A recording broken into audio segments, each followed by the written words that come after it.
Serious बात बा, हंसी हम कल का भेल कि चाचा बाहर से आलो।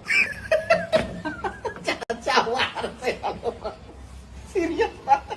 अरे आगे सुना, बाहर से अलवा 1 किलो मीट ले लो बाजार से। ए भाई रे, ए पहले बात सुना ना भाई। आए ले किलो खसी के मीट अब बनल घर में।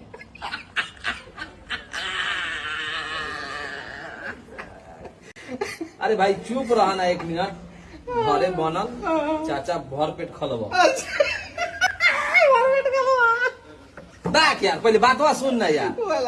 खा के सुतलवा और बाद सवेरे ना उठलवा, मर गिरल। मर गई कहो मेरे से कथी कहत रहनिया कहते नहीं मर गेलो तो तू हंसत रे ओ मेरे से